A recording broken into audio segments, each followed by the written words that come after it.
What's going on, guys? It's Mark from Prime Toy Media. Welcome to the weekend toy review. Today we're going back to 1996. Spawn figures from McFarlane Toys. But this isn't Spawn, this is the Super Patriot, one of Erik Larsen's creations. So, let's go. Alright, before we get too far into this, make sure you give this video a like and subscribe to the channel if you haven't already. We open toys old and new, and this is one of those old ones. So on the package you can see all the other McFarlane Spawn figures from the different series.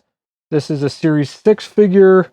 On the back you can see Total Chaos Series 1, Wetworks, Spawn Series 5.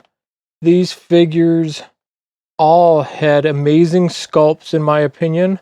Articulation wasn't the greatest for the time, but that's not what you were paying for. Really, nobody had great articulation back in those days. This Super Patriot figure has a removable arm gimmick, because in the comic he could transform his arms into different weapons. Does have a little collector's card that you can cut out of the back of the package here with his bio. Johnny Armstrong, American who was captured by the Nazis. They experimented on him, and the experiment went drastically wrong, and he became the Super Patriot, fighting crime since the 40s. He was just a regular superhero till recently he was destroyed by savage dragons foes, the Vicious Circle. Rebuilt to become the ultimate fighting machine, Super Patriot now has the ability to transform his limbs into various weapons. This was part of that first line of Image, new characters, new heroes, kind of that Captain America essence. But you can see the extra arms in the package. But why are we looking at them in the package? Let's get them out of this thing. Let's go. Out of the package, Super Patriot comes in right around 6¼ inches tall. That should put him in really good scale with the Hasbro Marvel Legends figures and some of the old DC Direct. It's going to be a little shy with the McFarlane current figures, but it's alright. Like I said, these guys had really cool sculpts. You can see his head, got that American flag painted all the way around. Real hair, or what would have been representative as real hair back in the day. Some nylon thread or something, but that's really cool touch. Big bulky shoulder pads, the Super Patriot S. A lot of detail and sculpt in those arms. Not the greatest paint application I've ever seen, but for 1996, this blew little Marky's mind, man. Blew my mind. See all the detail in his belt and legs, lots of little knobs and panel lines. Really cool toy. So before we go and show the gimmick of swapping his arms, articulation, his head turns, no tilt. His arms go in a circle, can't bend the elbows, not even a little bit. He does have a waist twist, and his legs move, whoop, a little stiff there. It's catching on his butt.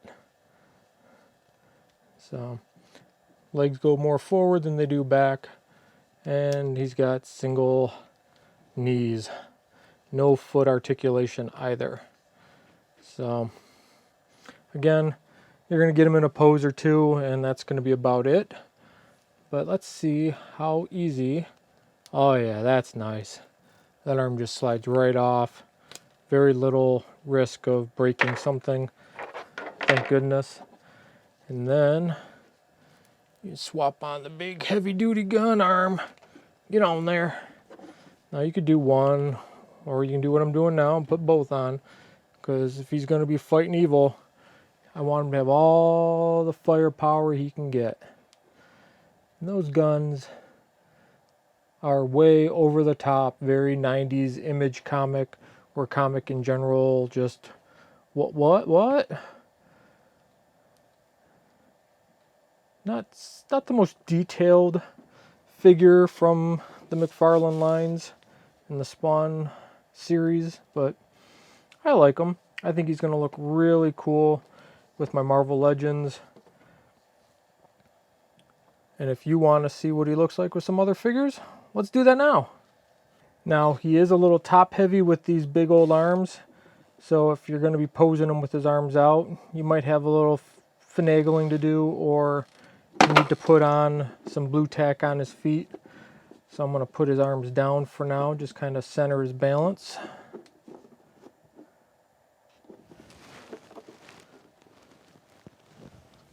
But being that he is kind of inspired by Captain America, here's John Walker Captain America, Marvel Legends. Very similar height. Would look really good next to each other. Steve Rogers Captain America probably look even better. Or, ooh, something I didn't think about, since I accidentally called him Iron Patriot near the beginning of the video, which I may or may not have cut out. The Super Patriot might look really good with the Iron Patriot armor from Iron Man. So, but in the meantime, Hasbro figures are going to look really good with this guy. You know I love my Diamond Select Hulks. So, he looks nice and big and intimidating. Something that the Super Patriot should be able to handle though, right? He's used to fighting big green guys like the Savage Dragon. So Hulk shouldn't be that much harder, right? And like I was saying, the McFarlane figures are a little bit bigger. You can see Superman's head looks pretty big compared to the Super Patriot, but they're not so drastically bigger based on the Super Patriot figure. His arms and legs have a lot of heft, even though his main torso and head seem smaller. So he's not ridiculously out of scale. A little camera trick, and it helps a lot, but right up next to each other, maybe not the way I would display them. Now, had to do Spawn, so here's modern Spawn from the Mortal Kombat series. Again, like the Superman, just a little bit too big, but you can make it work. Whereas the movie Spawn figure, which for some reason we're in a different scale, is too small. Interesting. Because Spawn just looks like a little boy, little baby Spawn next to Super Patriot. So, I don't know. Maybe some more. I got some more Spawn figures we'll be opening up at some point. So maybe we'll find some that better scale. But that's it for this video. If you haven't already, give it a like. Subscribe to the channel. We open toys old and new. And he fell over. But let's get out of here on some cool pics.